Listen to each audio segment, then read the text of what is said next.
اللہ رب العزت نے اپنے پاک کلام میں دو چیزوں کا خاص طور پہ ذکر فرمایا انسان کے حوالے سے، اور چونکہ قرآن کا مخاطب انسان ہے وہ انسان کی تربیت اور اس کی تکمیل ہے، اس لیے یہ دو چیزیں بہت اہم ہیں۔ ایک کا تعلق تو انسان کے علمی کمالات سے ہے اور دوسرے کا تعلق انسان کے عملی کمالات سے۔ تو علمی کمالات چونکہ عقل اور فہم اور تفقع اس سے حاصل ہوتے ہیں، عقل کے استعمال سے، غور و فکر کرنے سے، اور زیادہ سے زیادہ چیزوں کو انڈرسٹینڈ کرنے سے۔ تو قرآن میں جا بجا اس بات کا بھی ذکر ہے، کہیں اولو الالباب کہا، عقل کا ذکر فرمایا، علم کا بار بار لفظ آیا، عالمون کا ذکر فرمایا، اور تفقع کا ذکر ہوا جس کا معنی ہے سمجھنا۔ تو ایک تو یہ سلسلہ قرآن کی روح سے جاری رہنا چاہیے، اور وہ ہمیشہ جاری رہا۔ اس اسٹریم میں جو ہیں علماء پیدا ہوئے، فقہا آتے رہے، بڑے بڑے دانشور ہوتے رہے، اور انہوں نے قرآن کے اس حکم پر پوری طرح عمل کیا، بلکہ اس میں ڈوب گئے وہ، اور اسی کو اپنا مشغلہ بنایا۔ اور دوسری طرف جو عملی قسم کی صلاحیتیں ہیں اور کمالات ہیں، تو وہ بھی ایک دنیا ہے، اور اس میں بھی ڈوبنے کا ایک اپنا مرتبہ ہے۔ تو اس کے لیے قرآن پاک نے ہمارے نفس کو مخاطب کیا، ہماری روح کا ذکر کیا ہے، ہمارے باطن کا ذکر کیا ہے، اور تزکیہ کا لفظ آیا باقاعدہ۔ تو جیسے یہ آیت جو میں نے پڑھی ہے اس میں اسی حوالے سے بات ہوئی، بلکہ نفس کی قسم ارشاد فرمائی، وَنَفْسٍ وَمَا سَوَّاهَا، اور قسم ہے نفس کی اور جس نے اس کو بنایا، قد افلح من زکاها، اور فرمایا کہ تحقیق فلاح پا گیا وہ جس نے اپنے نفس کا تزکیہ کر لیا، یعنی اس کو پاک کر دیا، اس کو صاف کیا۔ تو دیکھیے نفس کی بات، پھر اس کے تزکیے کی بات، اور اسی طرح وقت خواب من دساہا، اور وہ خائب ہوا، نقصان میں رہا جس نے اپنے نفس کو گندا کر لیا، آلودہ رکھا۔ تو ایک اسٹریم یہ ہے جس کی طرف ہماری توجہ دلائی گئی ہے۔ تو اب اس میدان میں بھی پھر بڑے بڑے لوگ آگے بڑھے، اور ان کی دلچسپی کا میدان یہ تھا۔ اس کا مطلب یہ نہیں ہے کہ وہ ایک دوسرے سے الگ رہے، جدا ہو کر، اور انہوں نے ایک دوسرے سے استفادہ نہیں کیا، ایسا نہیں۔ تو میں جو بات کہہ رہا ہوں وہ یہ کہ انہوں نے پوری طرح پھر اسی میدان میں اپنے آپ کو لگا دیا، اور ان کی دلچسپی ساری وہاں رہی۔ پھر یعنی ضروری علم حاصل کرنے کے بعد، فہم وغیرہ حاصل کر لینے کے بعد، قرآن و حدیث کا علم جب ان کو ہو گیا اور سارا علم انہوں نے حاصل کر لیا زمانے کی روایت کے مطابق، تو پھر ان کی دلچسپی کا میدان یہ ہو گیا کہ ہم زیادہ سے زیادہ اپنے اندر عملی کمالات کو ترویج دیں۔ تو اس چیز کے ساتھ وہ پھر میدان میں آئے۔ جیسے علماء نے زیادہ سرگرمی کا حصہ وہ والا بنایا کہ علم کو پھیلایا، کتابوں میں مشغول ہوئے، اور ساری زندگی اسی میں غور و فکر کرتے رہے، اور طلباء پیدا کیے، بڑے بڑے ادارے انہوں نے قائم کیے، اور علمی خدمات انجام دی، اور لوگوں کی ذہنی فکری تسلی و تشفی کا سامان کیا، اور اسلام پر ہونے والے اعتراضات یا اس پر ہونے والے حملے جو علمی سطح پر ہوتے تھے، اکیڈمک لیول پر، تو ان کے سامنے وہ سیسا پلائی ہوئی دیوار بن کے کھڑے ہوئے، اور اس طرح انہوں نے یہ میدان اپنا بنایا۔ تو یوں دین کی خدمت کی یہ دونوں اسٹریمز جو ہیں ہمیشہ جاری رہی، چونکہ ان کی بنیاد اللہ کی کتاب نے رکھی، اور پھر رسول اللہ صلی اللہ علیہ وسلم نے ان دونوں کو پختہ کیا، اور ان دونوں پر اپنے اصحاب کی تربیت فرمائی۔ تو اصحاب نے پھر ان دونوں کو زندہ رکھا اور پھر یہی فیضان جو ہے تابعین میں آیا اور تبع تابعین سے تبع تابعین میں، اس طرح یہ سلسلہ چلتا رہا اور ایک دوسرے سے استفادہ ہوتا رہا. یہ ایک دوسرے کے خلاف نہیں تھے. خلاف صرف اس چیز میں ہوتے تھے جس میں کوئی شریعت سے اتر جاتا تھا. تو اگر اہل علم کے اندر جیسے کوئی فلسفی داخل ہو گیا، عقل پرست، اور اس نے اپنے علم ہی کو سب کچھ سمجھ لیا اور دین کے عمل کا کوئی اعتبار نہیں کیا، تو یوں وہ صراط مستقیم سے ہٹ گیا. تو یہ ایک فلسفیانہ قسم کی اپروچ ہے. یہ دینی علم کی اپروچ نہیں ہے، یہ فلسفیانہ اپروچ ہے. بظاہر علم دین کا لیبل لگا ہوا ہے لیکن وہ ہے فلسفیانہ انداز. تو اس میں پھر بہت آگے خرابیاں بھی ہوتی ہیں. تو وہاں پھر علماء بھی اور اہل تصوف بھی اس کو پھر ریجیکٹ کر دیتے تھے. اسی طرح اہل تصوف کے اندر پھر کسی نے جب شریعت کے تقاضوں کو چھوڑا اور انہوں نے اپنے باطن کو، اپنے خیالات کو یا اپنے روحانی چیزوں کو ہی بنیاد بنا لیا اور اسی کو معیار بنا کے انہوں نے کچھ نئی چیزوں کے اضافے کرنے شروع کر دیے اور یہاں تک کہ حلول و اتحاد تک نوبت پہنچ گئی. جیسا کہ جو لوگ پڑھتے ہیں، مطالعہ کرتے ہیں، انہیں معلوم ہے کہ حلول و اتحاد یہ گمراہی کی آخری حد ہے کہ جہاں کوئی شخص خدا اور بندے میں فرق اور تمیز کو ختم کر دے. تو اگر ایسی چیزیں پیدا ہو جاتی ہیں تو پھر یہاں بھی اہل تصوف جو اہل حق ہیں وہ ان کو مسترد کر دیتے ہیں اور ادھر علماء بھی ان کے خلاف ہو جاتے ہیں. تو یہ اس طور پر ایک دوسرے کے مقابلے میں نبرد آزما ہوئے ہیں. ورنہ جہاں شریعت کی پاسداری ہے اور اس کے علمی اور عملی تقاضوں کی حفاظت ہے اور اس کام کو جس نے آگے بڑھایا تو دونوں نے ایک دوسرے کو سپورٹ کیا اور ایک دوسرے سے استفادہ کیا. یعنی اہل تصوف نے عقلی و علمی سطح پر علماء سے رہنمائی لی اور ان اہل علم حضرات نے اپنے ماحول کے حوالے سے اپنی روحانی تربیت کے لیے ان اہل تصوف کو اپنے گویا کے سامنے رکھا ایک آئیڈیل کے طور پہ، بلکہ ان کے ہاتھوں پر بیعت کی اور ہمیشہ کے لیے روحانی طور پہ ان کی عظمتوں کے تابع ہو گئے. یہ دو چیزیں ہیں. تو اس کے لیے قرآن پاک میں نفس وغیرہ کے الفاظ آئے ہیں. یہ بالکل آپ دیکھیں گے کہ نفس کو مخاطب کیا، بلکہ نفس کے پہلے اسٹیج سے لے کے آخری اسٹیج تک گویا قرآن نے اس کے جو مراتب ہیں وہ بیان کیے. مثلا نفس کا جو پہلا اسٹیج جس پہ عام آدمی چلتا ہے اور جو جس سے اسے نکلنا ہے وہ ہے نفس امارہ، جو ہر ایک کے اندر پیدا شدہ ہے اور انسان آرام سے اس کے اوپر گامزن رہتا ہے. تو اس کو قرآن نے امارہ کہا، یعنی برائی کا حکم دینے والا. فرمایا ان النفس لامارۃ بالسوء، یہ برائی کا حکم دینے والا نفس ہے، اس سے تو نکلنا ہے تمہیں. جیسے فرمایا ونہى النفس عن الہوى، کہ اس کو خواہش سے روکو، بس یہی اس کا علاج ہے. یعنی اس کی ناجائز خواہشیں، بری خواہشیں اور اس کی باطل ترجیحات جو ہیں اور اس کے غلط رجحانات، اس کو کنٹرول کرو. یہ تزکیے کا عمل ہے. اور اس کے بعد اس کی آخری منزل اس کا بیان ایک دوسری جگہ فرمایا یا ایتھا النفس المطمئنہ، فرمایا اے اطمینان والی جان، اطمینان والے نفس اب تو آ جائے. تو دیکھیے یہ اس کی آخری منزل بتا دی گیا. تو یوں نفس کا ذکر اس تفصیل کے ساتھ جو ہے وہ کیا گیا. اب صوفیہ کرام نے جب اس میدان کو اپنایا کہ انہوں نے دین کے عمل کو، دین کی پریکٹس کو، اس کو اپنا میدان بنا کے پھر نفس پر توجہ دی، روح پر توجہ دی، باطن کو جو ہے مخاطب کیا انہوں نے اپنے. تو اس میں بڑی باریکیوں میں پھر وہ گئے. یہی پھر ایک باقاعدہ تصوف کی اور طریقت کی روایت بن گئی. اسی کو تصوف و طریقت کہا جاتا ہے. دین کا ایک حصہ شریعت کہلاتا ہے، شریعت جو کہ دین کے علم و فقہ کی رہنمائی میں چلتا ہے، علم و فقہ جس کے اوپر غالب ہوتا ہے.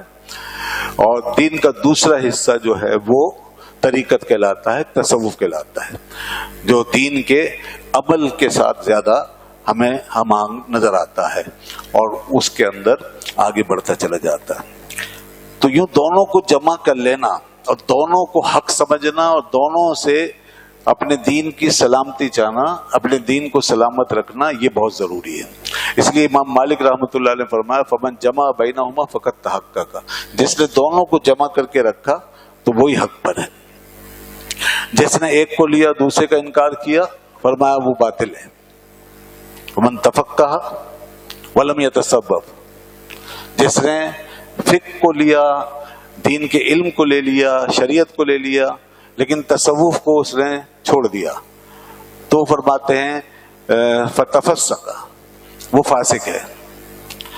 اور ومن تصوف ولم یتفقہ فقد تزندق، اور جس نے تصوف کو لیا اور دین کے فقہ کو اور اس کے علم کو اور شریعت کو چھوڑ دیا تو وہ زندیق ہے، وہ تو ایمان سے ہی خارج ہو جائے گا۔ یہ اتنا اہم معاملہ ہے۔ تو پھر اس لیے آگے فرمایا فمن جمع بینہما فقد تحقق، جس نے دونوں کو جمع کیا وہی حق پر ہے۔ تو اب یہ جو دو اسٹریم بن گئی، بہرحال ان دو اسٹریم پر بڑی اعلیٰ خدمات انجام دی گئی، اور ان کے سارے جو ثمرات تھے اور نتائج وہ ان علماء نے اور مشائخ نے نکال کر لوگوں کے سامنے رکھے۔ یہ دین کی دو ایسی روایتیں ہیں جو دنیا کے کسی مذہب و دین کے اندر نہیں پائی جاتی۔ ایک روایت میں کے مطابق بڑے بڑے جید لوگ، علماء، بڑے بڑے کام کرنے والے لوگ پیدا ہوئے، انہوں نے 100 جلدوں پہ کتابیں لکھ دی۔ انہوں نے اپنی خدمت کا دائرہ اسی کو مقرر کیا تو 100 کتابیں لکھ دی، اور اتنا پڑھا کہ گویا سارا علم ہی انہوں نے اپنے مطالعے کے دائرے میں سمیٹ لیا۔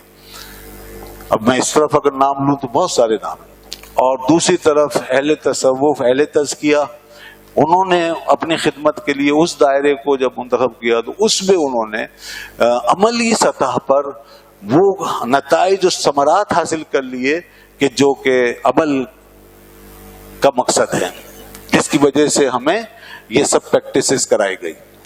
تو اب نتائج و ثمرات اس کے کیا ہیں؟ نتائج و ثمرات جو دین کی پریکٹس کے ہیں وہ احوال ہیں، وہ قربات ہیں، وہ کیفیات ہیں، وہ ان کے روحانی ٹیسٹ ہیں جو ان کو حاصل ہوئے، وہ وہاں پہنچے ہیں۔ اس لیے پھر اس کے اندر اسرار آ جاتے ہیں، پھر ایک اور گویا اس کے اندر سے ایک علم اور پھوٹنے لگتا ہے۔ پھر یہ علم جو ہے یہ عقل کے راستے سے نہیں آتا، یہ علم چونکہ پریکٹس کے راستے پہ ملا ہے اور عمل کے راستے میں گہرائی میں جانے کے بعد دکھلا ہے، تو یہ کشف ہوتا ہے۔ یہ ایک ایسا علم ہے جو باطن کی صفائی کے بعد پھر وہاں اس کا نقش بننا شروع ہوتا ہے، اور اسی کو وجدان کہیں، آپ بصیرت کہیں، فراست کہیں، الہام کہیں، علقہ کہیں، یہ پھر اسرار و رموز کی چیزیں ہیں جو ان کو پھر اندر جن کا انہیں علم ہوتا ہے، ادراک ہوتا ہے۔ یہ چیزیں وہ ہیں جس کا وہ خود سے لطف اٹھا لیتے ہیں زیادہ تر۔ اگر کوئی اہل مل جاتا ہے تو اس کو ٹرانسفر کرتے یا بتاتے ہیں یا اس کو گائیڈ لائن فراہم کرتے۔ یہ صرف ان لوگوں کے لیے کہ جو ان کی طرح اس میں غواصی کرے اور اس کی ڈیپتھ کے اندر جانا چاہے تو ان کو وہ اس کی رہنمائی کرتے ہیں۔ ادروائز وہ سارا جو ان کا اپنا لطف ہے وہ ان کے سینے میں رہتا ہے۔ یہ اسرار ہیں، یہ رموز ہیں، سب اسی کو علم باطن کہتے ہیں۔ تو اس سے انکار کسی بھی عالم نے نہیں کیا، حالانکہ علماء دین اپنے کام میں لگے رہے اور انہوں نے ظاہری علم کو اس کے عروج پہ پہنچا دیا، اور اس کی باریکیوں میں انہوں نے ہزاروں نہیں لاکھوں صفحات لکھ دیے، بڑی بڑی کتابیں لکھ دی، اپنے وقت کے امام، فقیہ اعظم، بڑے بڑے محدث، مجتہد، یہ سب وہ کہلائے۔ لیکن اس کے باوجود اہل تصوف کے جو رموز اور اشارات ہیں اس سے انہوں نے کوئی ٹکراؤ پیدا نہیں کیا، اور جو مسلمہ اہل تصوف ہوئے شریعت کے پابند، یہ شریعت کے پابند، ان شریعت کے پابند اہل تصوف کو انہوں نے اپنا رہنما بنایا اور امت کی ان کی طرف رہنمائی فرمائی۔ یہ سب سلسلہ اس طرح چلا ہے جناب۔ تو اب ان اہل تصوف کے اندر جو نام ہیں ان میں ایک نام حضرت سید علی بن عثمان المعروف داتا علی حجویری رحمۃ اللہ علیہ کا بھی ہے۔ حضرت داتا علی حجویری رحمۃ اللہ علیہ کا نام بہت بڑا نام اسی اسٹریم کے اندر اہل تصوف،